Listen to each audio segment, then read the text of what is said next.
engineers and asking How are you guys doing?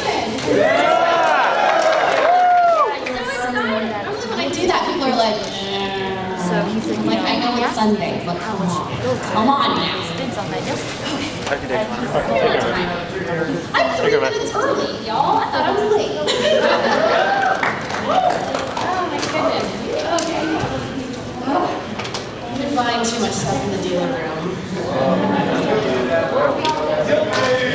Yeah, I know. It's so big. I had to like explore it in shifts. It was like, okay, I'll see a third of it today, and a third of it today. And then this morning they let us in like 20 minutes early, and so there was like no one in there. And I was like, I can actually look at stuff. This is amazing. I legit ran down to the dealer's room. I snuck out of the water pond, which I got cut for, by the way, earlier. Oh no, I'm so sorry. I snuck down there Sorry, and guys. bought season 1, 2, 3, 4, 5 Italian. Nice, very cool. Did you sound like a band here in the desert?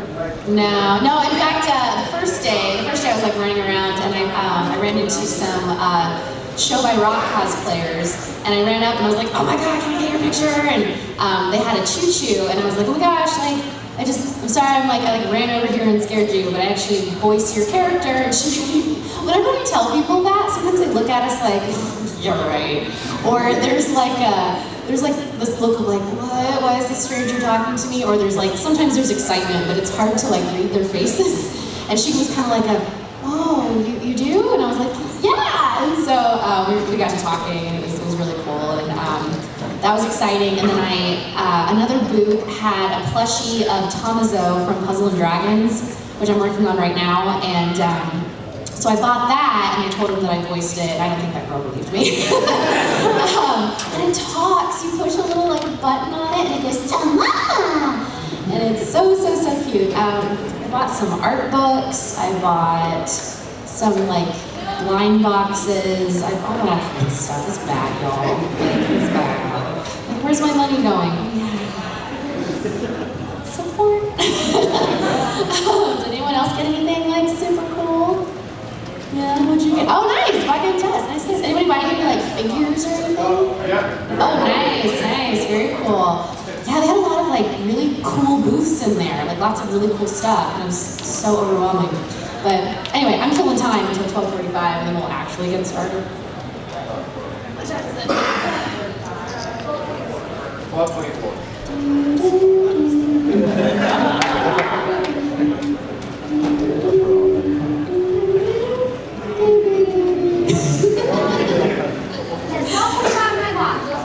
Yeah, okay, hi! I'm sorry, they just fed me lunch, and I have like a lot of energy right now. I was like dying earlier. First of all, I wanted to ask, who was at the Escaflowne premiere? What'd you guys think? Did you like it? Yay! Okay, out of those people, how many of you were previous Escaflowne fans? Like grew up with it, nice. And new fans who like never seen it? Cool.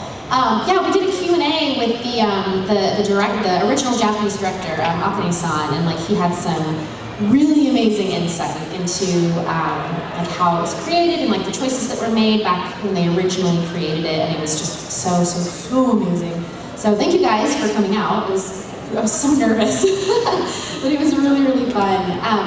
So yeah, anyway, I guess this is just me up here. My schedule just said panel, so I'm like, all right, hi. My name is Alexis Tipton, and I hail from Dallas, Texas. I work predominantly for Funimation Entertainment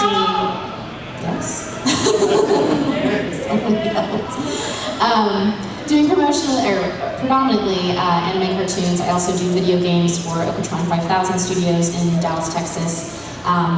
Do industrial voiceover work for various studios, and then I also work for various studios in Los Angeles doing anime and video games as well. So I'm predominantly a voiceover actor, but I also do theater and film, so if you have any questions about either of those two things, feel free. So yeah, this is just kind of a general Q&A. You guys provide the Q, and I will answer as best as possible. So yeah, anybody have questions? Yeah. First of all, thanks for coming. Yeah, thank you. My second question is, you're in a show which I've been pretty already called Blood Sea.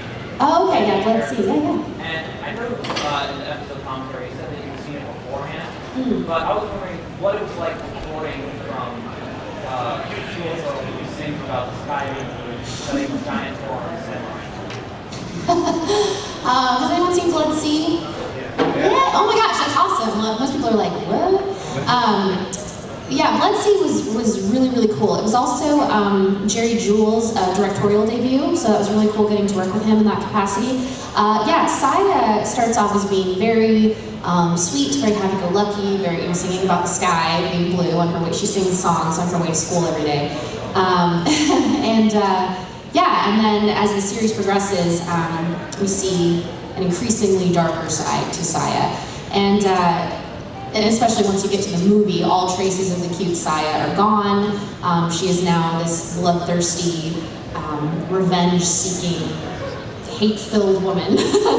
And yeah, that was a very interesting journey. And we tried very hard to like catch the moments in the very beginning where we got glimpses of that to sort of, introduce some sort of different vocal note that would hint to the audience that, something's not quite right or something's a little off. So as an actor, I always appreciate the roles that challenge me the most, and she was definitely a challenge in that way. So, and when we got to the movie, I was like, wow, if this movie had been standalone and I had auditioned for this, I probably would not have gotten cast because she's so low. But because I was already the character, it sort of opened this door for me to try a different voice and to try to go lower than I ever had before. So yeah, I kicked my butt in a good way. Oh God, this side of the room is like, we're all questions! And this side of the room is like, hi, we're happy to be here.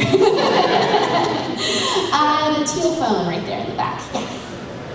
When you first started recording South Carolina, were you like kind of upset that Alicia wasn't as much as like she's like when they were, I don't know. Oh no, I understand what you're saying. Yeah.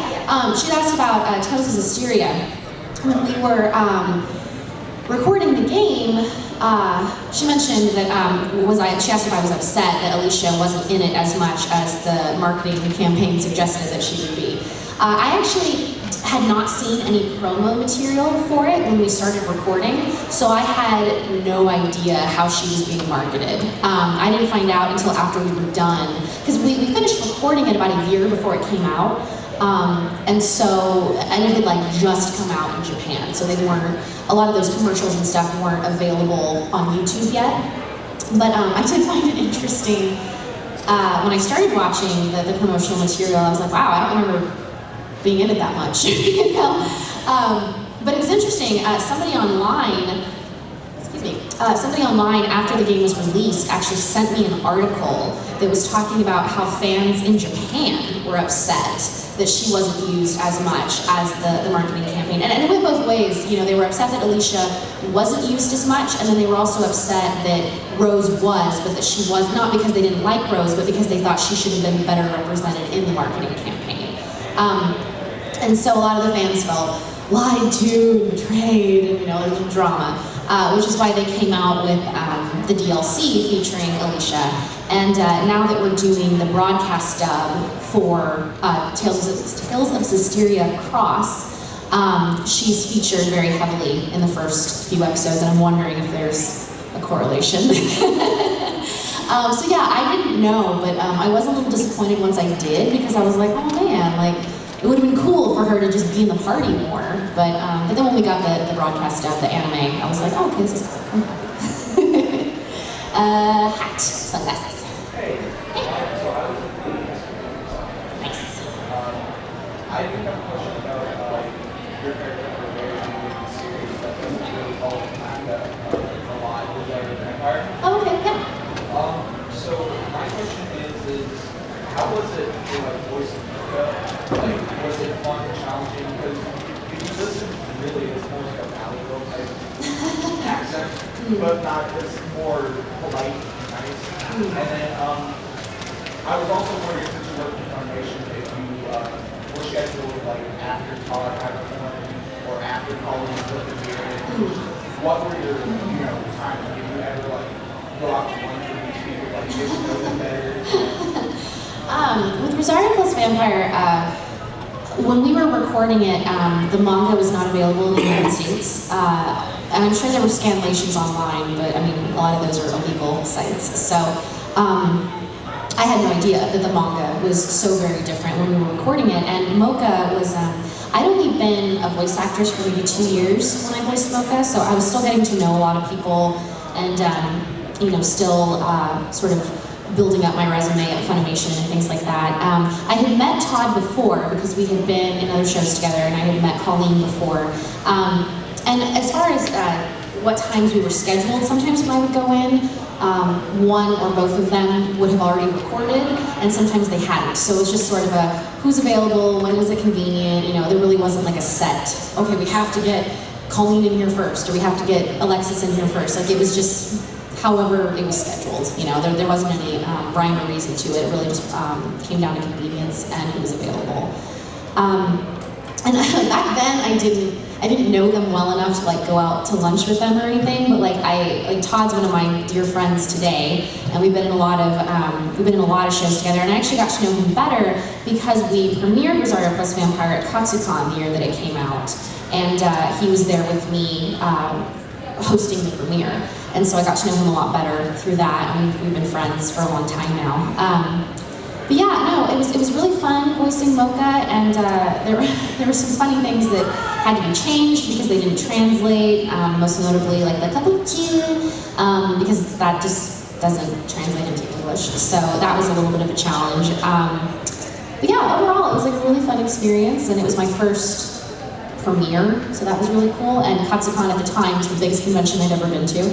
So yeah, it was great. Just one more question. Yeah.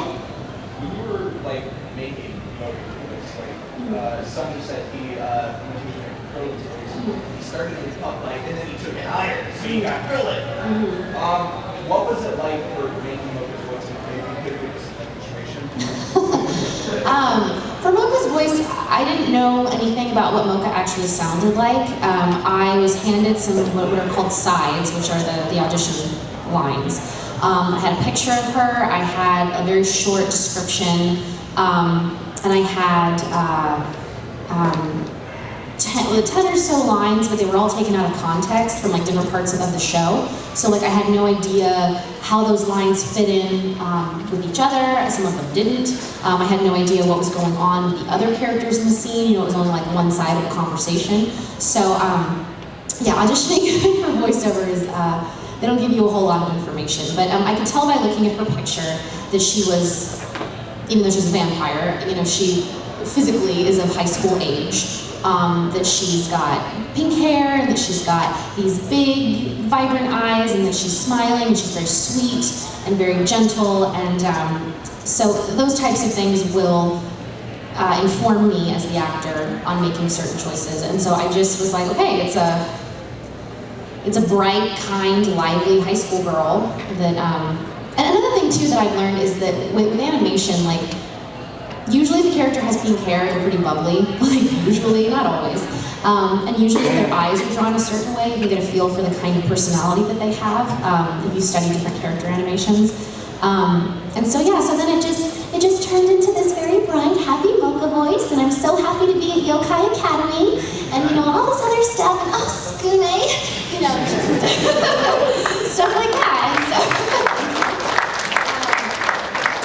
so yeah, and like, and the director apparently loved it because he cast me, or he liked it at least, because he cast me. So yeah, here I am. Yeah, wig right here. Yes. My question was the Space Navy, since the book came out before the game, so I was wondering if like doing voiceover actors like previous Oh my gosh, Space Dandy was a trip. No, that process was so different, and it's funny because a lot of people say that the dub actually came out before the sub, but they actually came out at the same time. It's just that there's a 14-hour time difference. So it's like my dad travels to Japan a lot for work, and like he'll call us, and we're 14 hours behind him. So it'll be the next day there, and he'll be like, "Hi from the future," you know. So it's that kind of stuff. But no, the really amazing thing about Space Dandy was not only was it an anime that was created from the ground up. It was not based off of a manga. There was no pre-existing story beforehand. Like this team constructed Space Dandy, you know, from 0 to 100, and it that was very interesting. It was also this happens sometimes, but it's rare. The Japanese director was actually the one who made the final casting decision. Zach Bolton at Funimation called in people that he thought would be good for these various roles, narrowed it down to like 3 or 4 people, and then sent those off to Japan. And then the man who, Ian Sinclair and I were like fangasming over this. I remember he like took my hands and he was like, Alexis, do you realize that the man who directed Cowboy Bebop cast us? And I was like, so that was really cool. And but then it was really interesting because Japan always sends us materials when we have to get our materials from the studio that we're working with. But we usually get them all at once, and we usually get them in order. We did not get them all at once, and a lot of the episodes were sent to us out of order. It's like, okay, today we're doing 8, 4, and 10. And it's like, what? And at least with Space Dandy, like, you can kind of jump in whenever, and the series is so random that I think that actually kind of lent itself well to our recording process. We had such little to go off of, and in some cases, we had like the Japanese track to go off of, but it was crazy. And then when it came out and it aired on Toonami, it was just this like wonderful like kumbaya moment like between everyone that was watching it, regardless of where they were, what they were doing. And I always laugh about this. It's like, ironically, not so much, the dub versus sub war was at an all-time low. And it was an incredible experience. I think that is definitely one of the highlights of my career. It was amazing. Let's see. Back in the white shirt. This. Were there any bombs or bloopers that you left in the booth for someone, or that they left in for you that kind of stood out to you? Oh gosh, me and Josh Greeley have like a 5-year-long bomb war going on. Like he's like my big brother. He's one of my best friends. And we've been in a ton of shows together. Like he and I should just do a panel on all the shows we've been in together. But unfortunately, like none of them are very appropriate. All very inappropriate, but it's great. Oh my gosh, I know that I used to leave bombs for Todd Haberkorn on Rosario Plus Vampire, which was funny because he didn't know me very well back then, and I would just like pretend like I was like the biggest Todd Haberkorn fangirl, and all his bombs would be about like there's like a scene where Skune's like having this fantasy about like him and Mocha like riding bicycles together, and they're like going through a field of flowers, and it's so nice. And she like, I forget what she says, but she like she asks him for something, and he's like, yeah, okay, sure. And she like jumps off her bike and like glomps him, and they like fall down like a hill. And I think she just goes, thank you, and like glomps him. But instead I was like, Todd Haberkorn, I'm your biggest fan!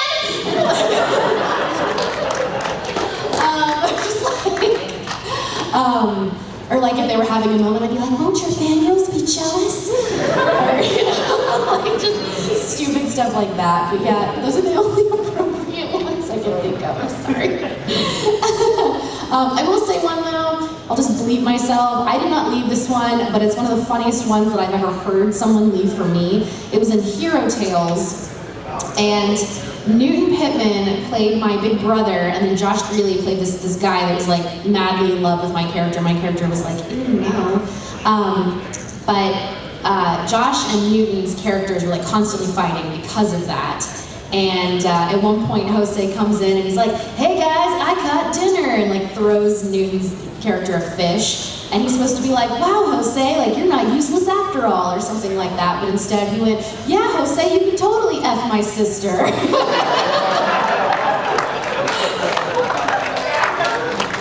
it fit perfectly. That's always the best, when you leave bombs and they fit perfectly. It's so good. But yeah, it's stuff like that. And then when you're not expecting it, you're like, oh, what? And it's so great to see how people react to bombs, because sometimes they'll just keep going, and then because they don't even like register that that's not what was in the script, or they'll be like, no. And I crack up every time. I just think they're great. I'm like, someone took the time to do that for me. That's nice. Purple shirt in the back, yeah. Yes, you both are wearing purple shirts. Yeah, you. On Fairy Tale you was Liliana, how was it with the sad backstory? Yeah, that was sad, especially because you find that out like after you've been introduced to her, and you're like, oh, she's so happy, and then that's sad. At the same time, though, I mean, it was very sad what Liliana went through, but at the same time, I really like that she and Urza have that connection, and that they went through these horrible things together, and it shows, especially like when Liliana comes back later and she's older. You know, you realize that she and Urza, even though they went through two very different things, they have a very different idea of how they need to deal with it. And unfortunately, Liliana is like, she's kind of been pulled into the dark side of revenge. And Urza is like so desperately trying to bring her back from that. So I thought that it gave her character, because when we first see her, she's just like so cute and she's obsessed with cats, and you know, but then when we see this tragic backstory, it's like, oh wow, you know, there's a lot more to Liliana, and that's really cool. So I'm sorry she had to go through that, but it made her more interesting.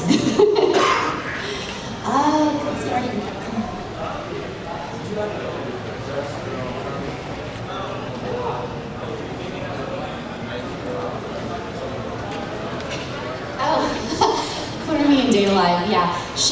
That was really fun. I love, I call her, she falls into the category, for me personally, which is what I call a wild card. Anytime I go and I audition for shows, usually they let us choose like 2 to 3 characters that we want to read for. And if it's 3, I usually choose one that I'm like, the voice I would use for this character is very easy, it's my bread and butter, I've done it a million times, this character would be easy. Then I choose one that is like, a slight variation of that, or that I'm interpreting either slightly lower, slightly higher, whatever. And then I choose one that's called, what I call a wild card, which is something that is just completely out of the box for me. It's something that I have not shown the director before. It's something that I really want to challenge myself, and even if I don't get cast, I'm like, I want to read for this. Like, this is my chance to play. Joel McDonald directed the first season of that, and so was the casting director. And I went in to read for Quitterme, and he told me that because of the sides that he chose, like some of it was like pieces of her really like sadistic and sexier but evil like monologues, and he did that on purpose. And he told me later after he cast me that like no one could get through it, like people were too uncomfortable, or they just like couldn't, or it wasn't that they were too uncomfortable, they were too shy, like they didn't want to be like, I don't know if they were afraid to use a sexier voice, or they were afraid to, you know, and he told me that I was like the only person that like went for it. And so knowing that like gave me a confident foundation like to start on when we started recording. But Joel, I respect Joel so much as a director mostly because he's also such an amazing actor. So he has really good instincts for acting choices and knows how to communicate well with other actors. And I'm not like, I'm very comfortable around Joel, so I was like not embarrassed to like say some of the things that Quitterme has to say. And so because of that, because we had this mutual respect and this mutual comfort, like we really got to like play with Quitterme's voice and play with the way she would say things. And he wasn't at all afraid, and in fact I encouraged it for him to just be like, I want to do that again, but it needs to be more. Like I need it to be more whatever. And he'd like give me notes and we'd go back and we'd do it again. And it was just, I had a lot of fun. And the fact that she is very evil and very, she's evil but sensual. It's this very like fine line. And very subtle at times, and so she just relishes everything that she does.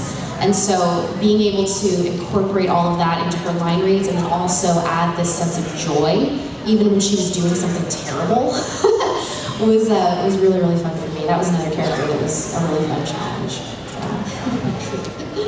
Hey, this side room's got questions. Yeah, right here. Oh, okay, all right.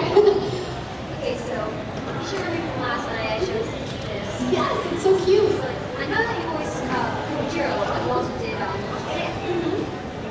Mrs. Parker. Do you still remember her little pet voice? I do, yeah, that was one of the first little boy voices that I ever did, that like is featured. Like I've done like background stuff, but I have his line where he talks to when he first went to China. oh, that's right. It's like one scene. That's so cute. But Can you say it? Konnichiwa. I am Japan. I am from where? Oh, you are China. You are from where the sun sets. I am Japan. I am from where the sun rises. That's the exact line right there. oh, nice. oh, okay. Sorry. Is that not good enough? No, that was okay. Oh my gosh. Okay. Konnichiwa. Go. Konnichiwa. It's nice to meet you, China, where the sun sets. My name is Japan. I come from where the sun rises. And then she's very offended. Italia? People being offended? Well, then it was so fun because then when we did the female version of Italia, like the gender bent thing of Italia, it was like, oh, I get to be female Chris Evans. That's great. I played his little boy version, and I get to be his woman version. Right here, the maroon shirt. Yes, colors. Yes, you. So one thing, actually a couple of things I say. One, we settled Joe McDonald, Ian Sinclair, and all the actors back Foundation. That was a band fun. Actually, if you see Ian, please tell him I said Rudy, baby. He'd probably say it right back to you. What I was going to ask you was like, in all the characters that you played, which you've done quite a lot, seen quite a lot of anime, but like, did you ever have like one like favorite character, like that you learned, like that you kind of got attached? So, like, usually if you ask like someone big, like Johnny and Rock, G-Blue, or like they'll have like one favorite character that they attach. Like, did you ever have anything like that? I don't know, like that's like asking me to choose a child. I've so enjoyed everything that I've gotten to do, and I know that sounds like a cop-out answer, but it's the truth. But as I said before, like I really have enjoyed the characters that have challenged me the most, but in terms of, you use the word pivotal, so to use the word pivotal, I think one of the most pivotal characters, at least early in my career, was probably, oh man. Well, it's probably Mocha, because not because her character was necessarily difficult, but because that was the show that taught me not to be embarrassed by fan service. Because the director just teased me relentlessly, and I was just dying inside. I was absolutely dying. And I was so embarrassed, and I was just like, oh, and then I realized, I'm like, he's doing that to you because he knows he can get a rise out of you, and he doesn't care that you're wasting time. Like, he's relishing in the fact that you're embarrassed. Don't give him that satisfaction. And so it was a thing of where I just had to learn, I'm like, okay, by being embarrassed, I'm ruining the take, and so we have to keep doing it. So just suck it up and do it, and just laugh at yourself afterwards. And so that taught me a huge lesson, and that is something that I have kept with me ever since then. And it's like, just do the work. You're a professional now. Like, get over it. And then, which was good, because right after that, I worked with that same director on Sekirei. And I was like, you can't get me, Grundy. You can't get me. I'm untouchable. So I actually did that. We have no idea how many like Rosario Vampire characters had stuffed me with a very ransom. How many succubuses I've gotten attacked by. And Sekirei, like Eric Vale as the game master. Yeah, wicked awesome. Like, Eric Vale, I love him. He's such a character. I have a funny Eric Vale story, actually, now that you mentioned that. First time he and I ever did a convention together, which was also the first time we ever met, he was so worried that I thought he was insane. And he kept telling everybody, he's like, you need to go talk to Eric. I'm like, why? He's like, he thinks that you don't like him because he thinks that you think that he's crazy and that he has an anger problem. And I'm like, why? He hasn't yelled at me. And they're like, oh, it's because of what happened to your autograph session. And I was like, oh, yeah, that was really funny. So we're sitting at the convention we were at, it was so weird. They had our autograph table like in a hallway, like in a crowded hallway, like putting us out there, like where there's people walking back and forth. It was not well planned. And at this hotel, there was also like some other convention going on, like a business convention. It was like a contact lens meetup or something. It was weird. And they were right across the hallway in a panel room. And of course, we're like talking to people, and it's just he and I. And of course, you know, it's Eric Bale. He's like Trunks in Dragon Ball Z. And so a lot of people are asking him to do like Trunks impressions. And he's, being Eric Bale, and being the wonderful individual that he is giving it his all. And so, you know, that's not quiet. And, you know, and so we're trying to do that, and all of a sudden, this guy, like, walks out of the room that's across the hall, and he comes over to us in front of people, and he goes, "You guys need to calm down. You guys are being so loud, and blah, blah, blah. There are adults here trying to do things." And we were like, and he turns around and storms back in. And we're just like, "Wow, guys, we're so sorry about that, awkward." And so we're kind of talking, and I'm like, "Okay, we saw that." And I'm like still talking to people, and I see Eric, you just feel it. You know when you feel someone seething? Yeah. And it's just like, and I'm like, "What?"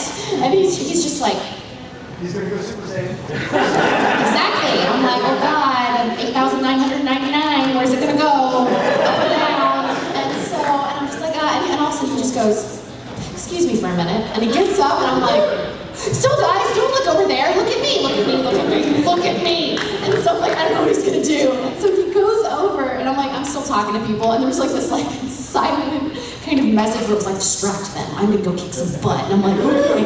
And so I'm like talking to these people that have been kind enough to come see us, and I'm kind of like talking to them, I'm like, yeah.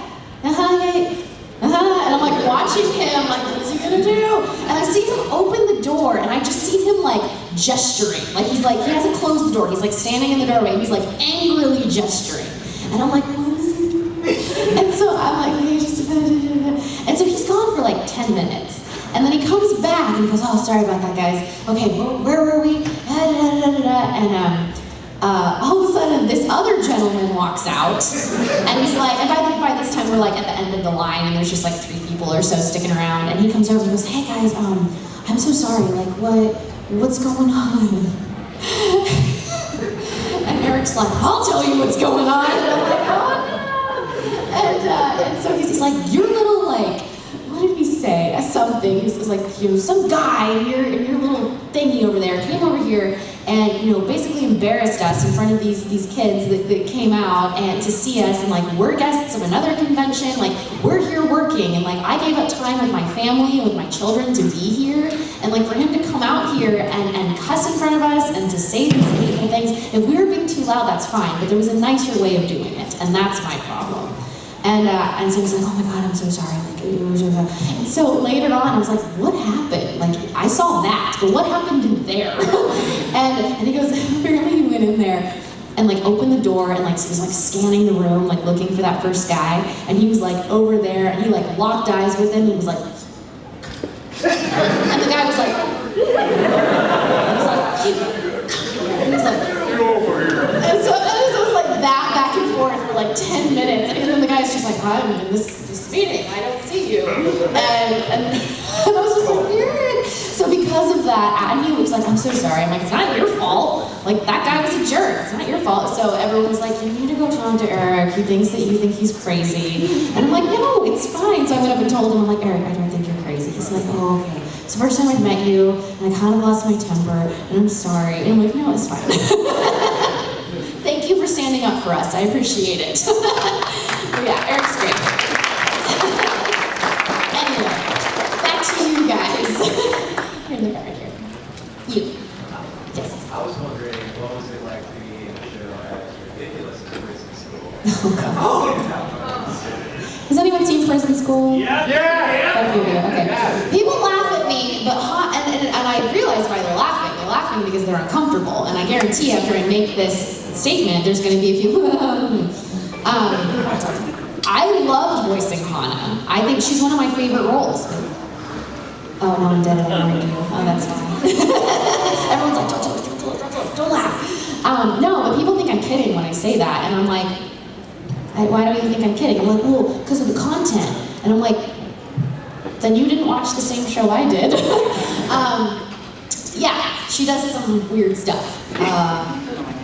But the entire show has weird stuff in it. She's certainly not the only one doing weird stuff. I mean, I will say I've never seen an anime that went there before, but I was warned. Sunny Strait, who's here this weekend also, was the director, and he completely warned me ahead of time, and I was like, that's real weird, but like, how graphic is it?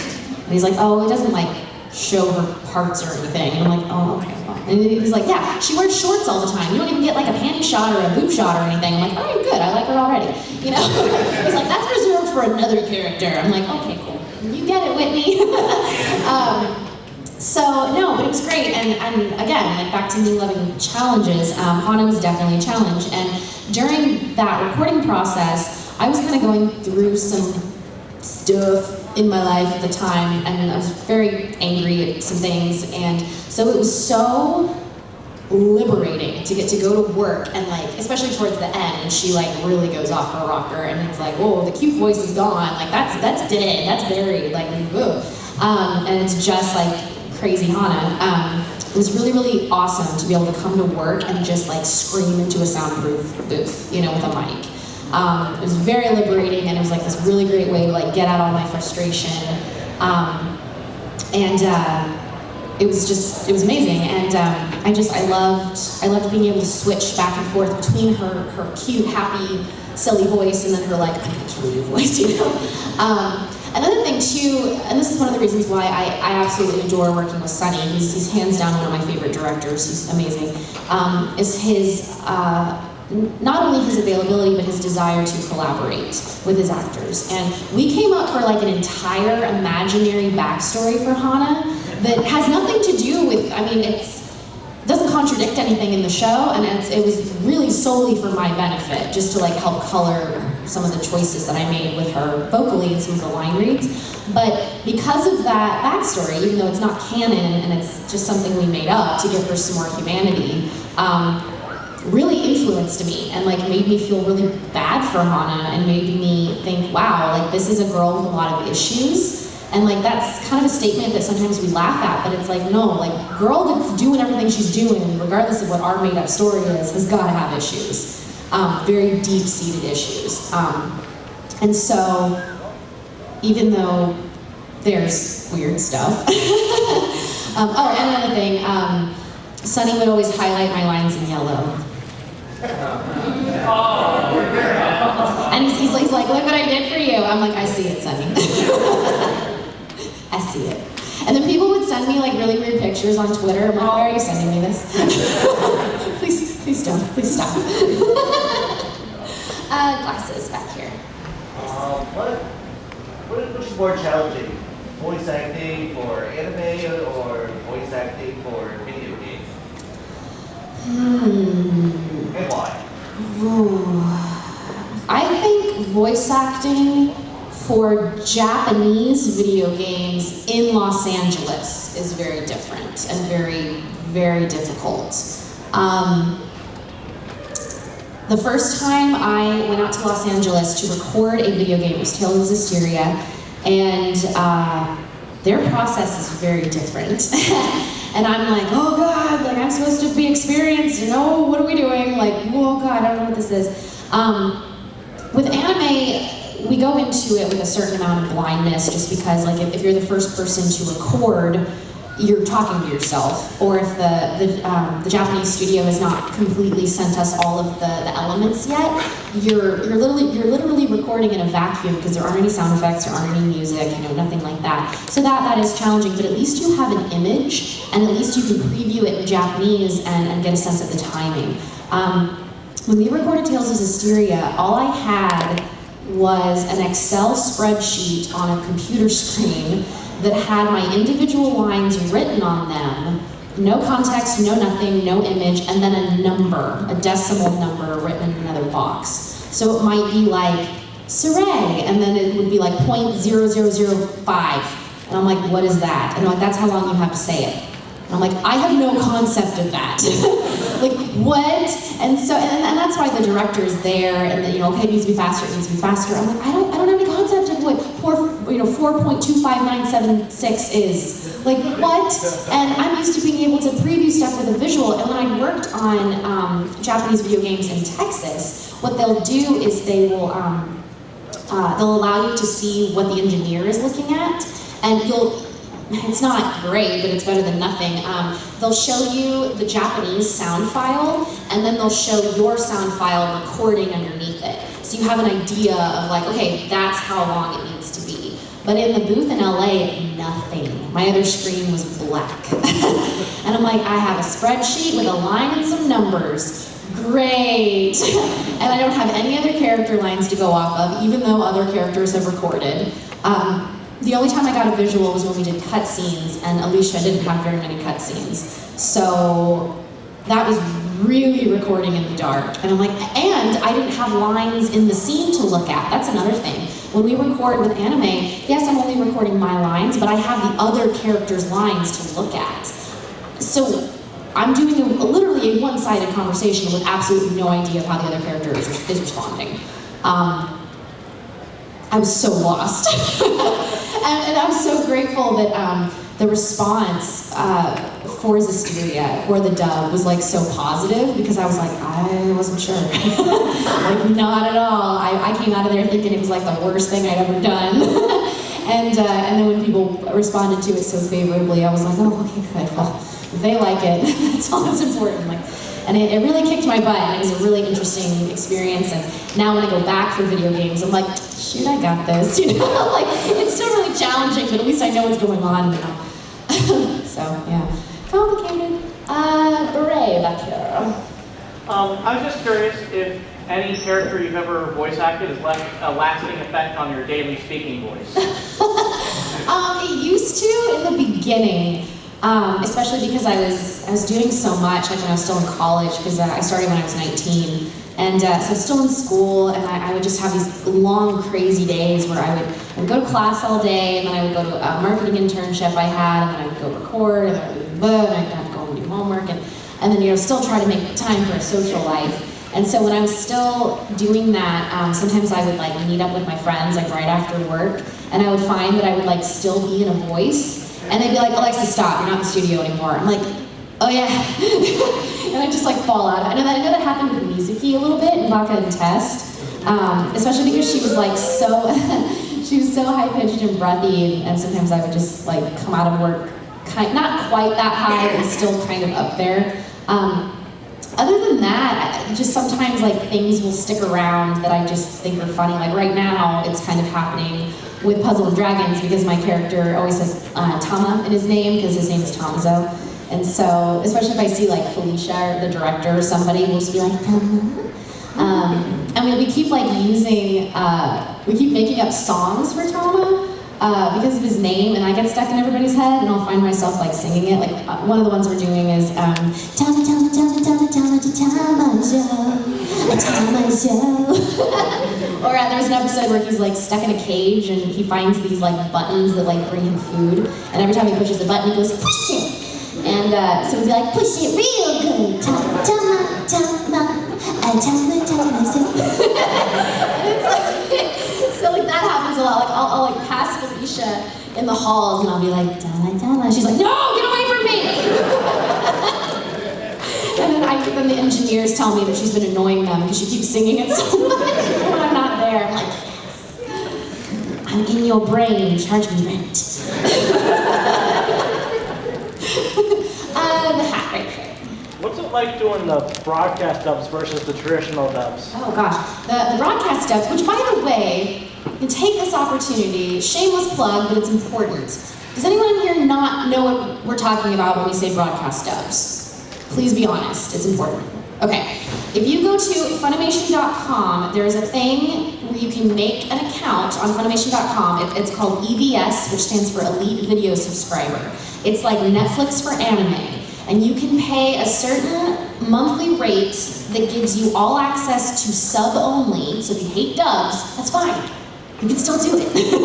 And then if you for like $1 more or something, you get access to subs, you get access to dubs, you get access to like cast announcements early, exclusive interviews, like all kinds of stuff. And so what Funimation is doing is instead, what we've mostly done up until like last year is straight to DVD dubs.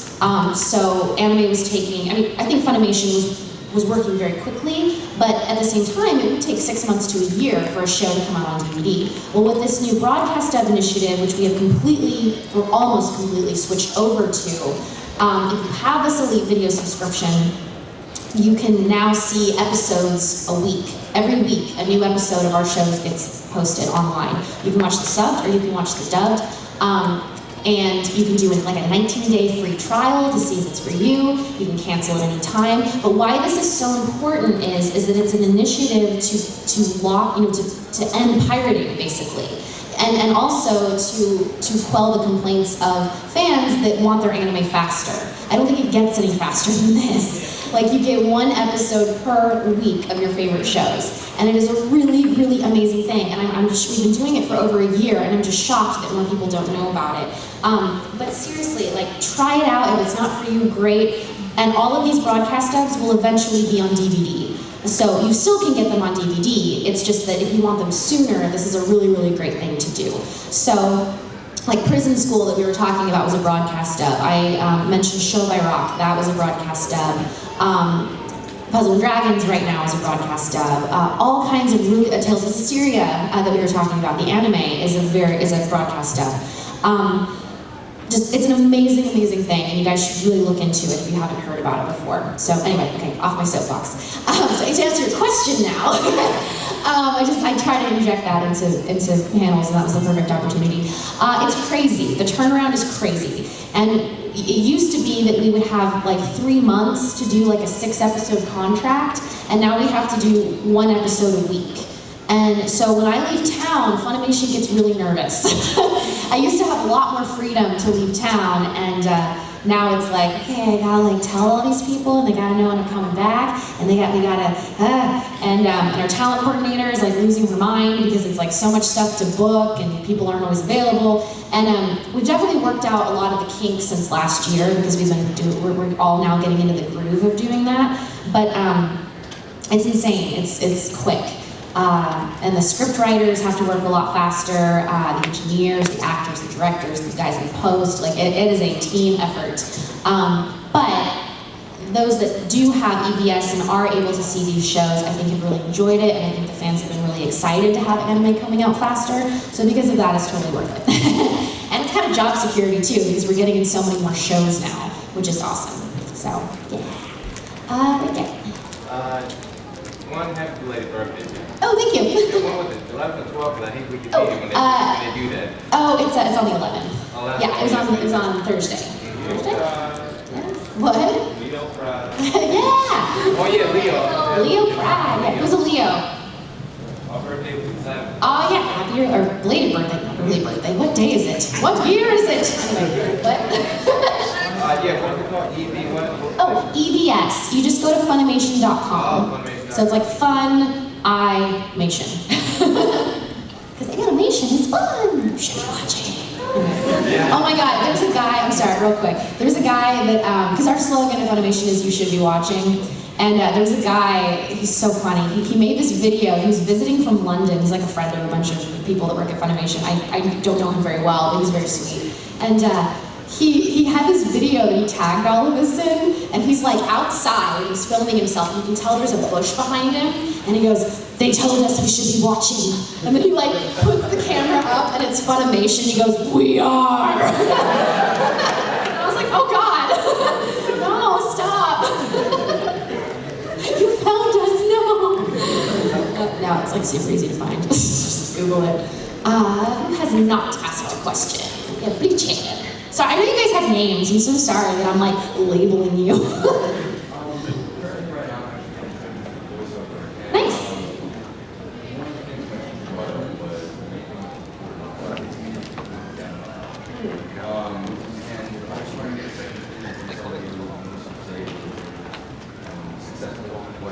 Thank you. Would you say that the most important thing you get in a demo out like this or do you think you also need kind he was asking about voice demos, for those of you that are interested in submitting to studios to be considered for voiceover. First of all, with demos, it's very, very, very important to establish what kind of voice acting you want to get into, because there are multiple kinds of demos.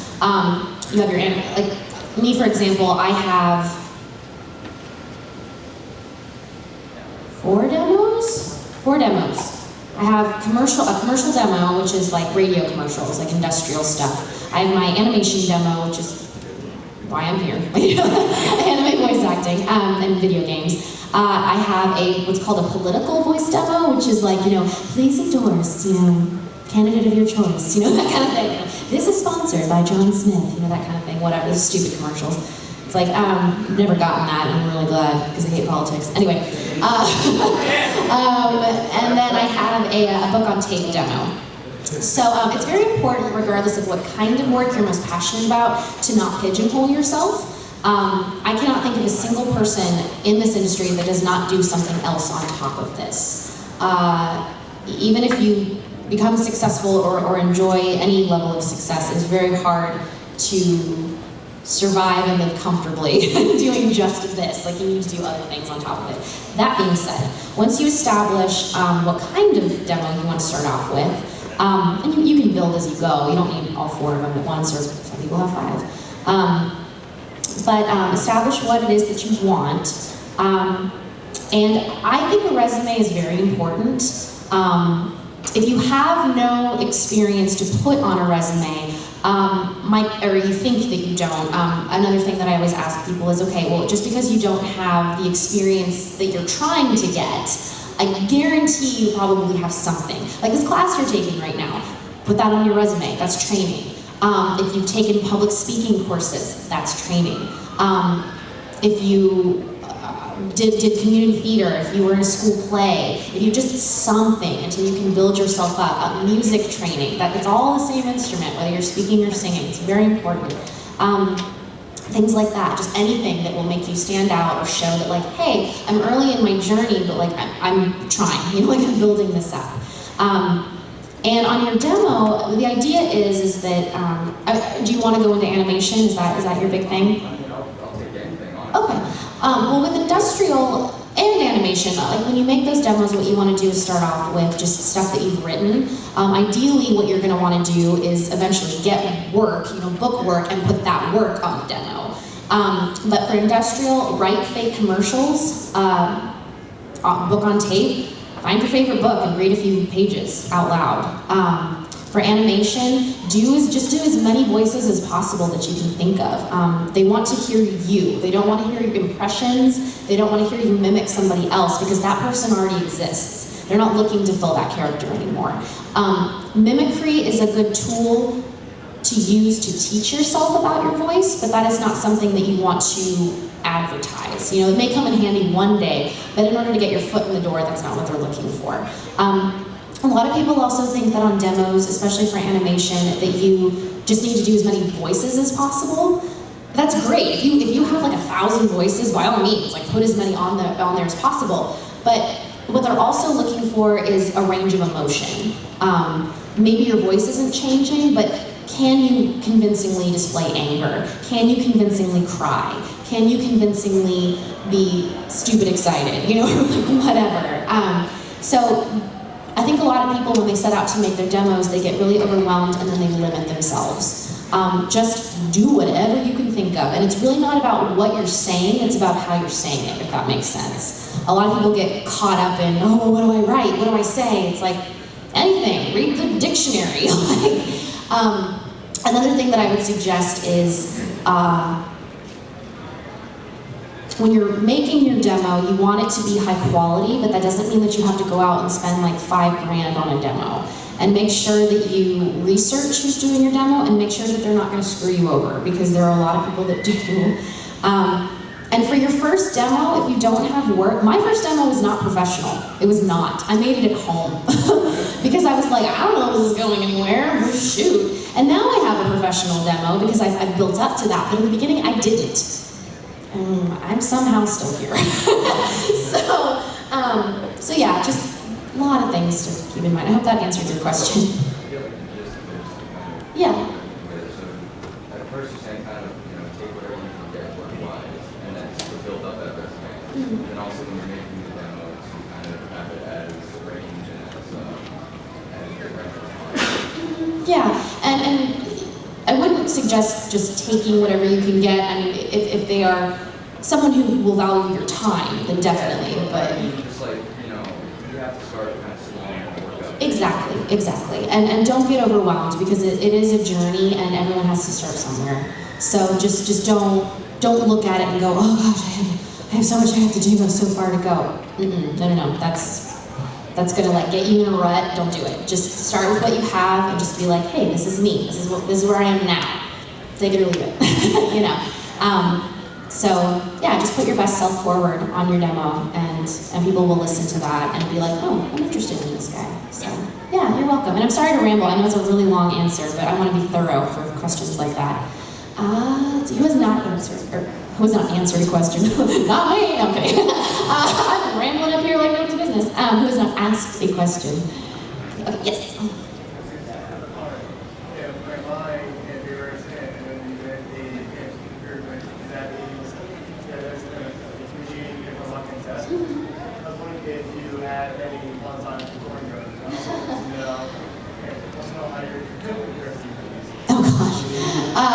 Music Ihimaji and Vodka and Test was a lot of fun. And there's another show I did with Josh Greeley, and we were so excited to be cast together. Yeah, she was a ton of fun. At the time, she was, because her voice is so high-pitched and it's also breathy, it was a little challenging for me. At the time, it was like one of the highest-pitched voices I'd done. And so I have a fun story like with Terry Doty, who was the director of the first season and the casting director. Sometimes I'd start to fall out of it, and so we would talk like Charlie the Unicorn. She would go, la la la la, Charlie! And I'd go, Charlie! And then that was like, okay, you're back in the voice. And we annoyed the engineer so badly. He was really mad at us. We'd just be like, Charlie! She'd never seen Charlie the Unicorn, you guys! She has now, but back then she hadn't. And I was like, what's wrong with you? We can't be friends, I failed you. And so we watched it, and then she was like, you know what, that's actually perfect for you, Charlie! But as far as cooking, I am not the best cook, but I am much better than Misaki. I've never killed anyone with my food, so, or even made them sick, knock on wood. Anybody else? Right here in the hat. You said you started voice acting, like how and where? I started working for Funimation. That was my first job. I lived in the area of Funimation. That's very important. If you want to work for a certain studio, you need to be local.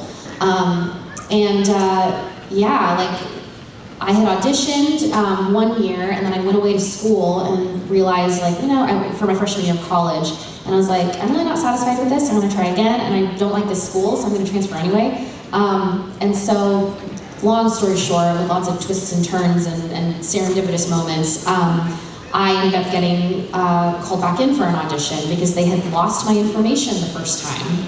And I was like, oh my, because they were in the middle of moving the first time I auditioned. And so they got my information again, pulled me in, and the very first show I ever auditioned for, the very, very first show that I ever auditioned for was One Piece, and then there was a year where I was at school, and then, which that puts it into perspective. I've been doing this for almost 8 years, and the first show I auditioned for was One Piece. Are you kidding me? It's still going on, you guys. It will never die. Job security for all. What was I saying? Okay. And then when they brought me in again, the first show that I auditioned for was Tower of Draga with Leah Clark as the casting director. And she cast me in my first role, which was a princess in Tower of Draga. And then a few episodes later, there was a recurring character that she brought me back in for, named Ala, that made appearances in like 6 episodes. And I was like, this is amazing. So it was really cool. Yeah. I did not, no. I have an agent now. But when I started working for Funimation, I did not have an agent because I thought they would call me in for a few things, maybe, and then that would be it. So when I'd been at Funimation for about 2.5, 3 years, I was like, okay, it's time to get an agent. But I wanted to get an agent to explore opportunities outside of Funimation because I was like, I've already established these relationships, I've already built these bridges, I don't need an agent for this. So I want work outside. I want an agent to take the work that I've done here at Funimation and use that to promote me to other companies. So I signed with an agency in Dallas called the Horn Agency, and I was with them for about 4 years. And I just broke up with them a few months ago. No, we call it breaking up, it's really weird. And I'm with a new agency now, but they were very good to me. It just wasn't working, so I was like, I need to change. And so now I'm with a different agent. But and I'm very happy with my new agent. So, but yeah, an agent is good for getting more opportunities. And some people have used agencies to get into Funimation, but it's not a requirement. So a lot of people don't. So yeah, we did it. So many purple. I keep saying in the purple. I'm like, there's like 10 of you. I shouldn't do that. If you were trapped on a desert island, two characters that you have voiced, Oh jeez. who would you choose to be trapped with? Someone nice. I was gonna say Mocha, and then I was like, no, she'll drink my blood. And then I was like, no, I was gonna say Mizuki. I'm like, no, her cooking's terrible. Maria? Maria would be cool, and Maria's a witch. That's another broadcast stuff. Hey, we'll bring it back. Yeah, Maria's a witch, and she has familiars. She could get us off the island because she can fly. Yeah. Yeah, Maria would be a good one. That'd be a great one. Good job. What about Rika? No. Although, you know, I do say that, but then at the same time, I'm like, Rika would be funny. Like, she would be entertaining, and her inventions work. But then she and Maria would fight, because Maria would be like, I have magic, why are you making that? And Rika would be like, because science. And then they would, no, that'd be bad. And then with the whole religious thing in Maria, no. Maybe Choo Choo from Show by Rock, because she could like play us music and entertain us while Maria was like figuring it out. That'd be kind of cool. And then Maria would be like, why do you have bunny ears? Are you familiar? And she'd be like, no. That'd be a really, wow, that'd be weird. Someone draw that, please. Anyone who has not asked a question. I love how I said that, and like, people that have asked a question, their hands did not go down. Do not snap at me. I'm not your teacher. Teacher, I have a question. Teacher. No, don't do He that. helped me earlier to get for me to ask you a question. Now I'm helping him. I know, but you're snapping at me. I don't like that. Seriously, who has not asked a question? Put your hands down if you've not asked a question. Okay, green shirt. You mentioned the panel that you've done anime and weird I've only done one anime out there. It's technically a Funimation title, but because all of the cast was Los Angeles, we did it in Los Angeles. It was Blaze Blue. Unfortunately, Laura Bailey was not able to return as Platinum the Trinity. So she was like, I think she was the only one that wasn't able to return, so I voice matched her for that. So okay, now I will answer your question. This is completely unrelated to anime. So, Okay, cool. do you think this stuff is a music over? Because I just want to ask your opinion. Okay. What do you think of Korean pop music? Oh, I love K-pop. K-pop's great. No, K-pop is awesome. And you know, I'm kind of mad when it comes to K-pop because me and some of my friends were listening to K-pop when we were still in high school, and everyone thought we were really dumb for listening to it, and then Gangnam Style came on the radio, and all those people are like, oh my god, this is the best song ever! And me and my friends are like, I'm like a K-pop hipster. But yeah, no, and like they would make fun of us for listening to like Japanese music and like foreign music of any kind. And I'm like, hey, if it moves you, who cares if you can understand what they're saying? But no, I love K-pop. It's amazing. It's really cool. And I wish that we would have that kind of like boy band and like girl group resurgence in America. Like that would be like that was like my childhood, man. Like the Spice Girls and stuff. It'd be so awesome. What? The girl coming back right now. Yes. Did you hear that Spice Girls and Backstreet Boys are going to tour together? My like 7-year-old heart is like screaming. It's amazing. I like shipped those two bands when I was little before I even knew what shipping was. Like I was like, okay, and then Kevin would be with Ginger, and this would be with this, and that was bad. And yeah. Let's see. It's like 1:45 now. One more question. I'm making an executive decision. Okay. Yes. Yeah. You in the 11th purple shirt. 2 questions. One is, I always remember you as the pink hair character. Oh. So son was like one of my favorite characters that wasn't the main character. How was it like did you like love son because she was like our age? Oh my gosh, Sunsetto was so much fun. I wanted that role so bad. I wanted that role so bad. And when I got scheduled for the audition and I was like doing research and I was like, oh, this sounds like so much fun. And then I got a sinus infection right before, well no, I did the audition and then they brought us back for a singing audition. And I got a sore throat and like a sinus issue like right before the singing audition. And it was the first time I'd ever sung for Funimation. And I was like, oh no. And somehow, some way, I don't know, I still got cast. That was one of my, still to this day, it's one of my most favorite shows I've ever worked on. I love that like high energy, like manic, zany humor, and it's just the challenge of fitting like this much text into like 2-second lip flaps. You know, it's like, oh my god. And then it was very special because I got to sing, which was really cool. And the show was just so funny and had so many people that I admire in it. And then this past December, I went to Japan. I'd been to Japan twice before, but I went to Hiroshima, which I had never been to. And they have a ferry that takes you from the mainland to a little island called Miyajima that's like 5 minutes off the coast. And when I got to Miyajima, it's like a beautiful, like spiritual place where like there's deer everywhere. It's amazing. It's like the trees are like 8 million years old, you know, that kind of thing. Ninjas everywhere. But there was a map of like the area of Miyajima, and I realized that the water that we had crossed was the Seto Inland Sea from My Bride Was a Mermaid. And I was with my dad, and I was like, you guys, my dad, I'm home. And I took a picture of like me in front of the map being like this, and I put it on Twitter, and I was like, look guys, I'm home. So it was really cool. It's the gift that keeps on giving. But anyway, that's all we have time for today, guys. Thank you so much for coming. This was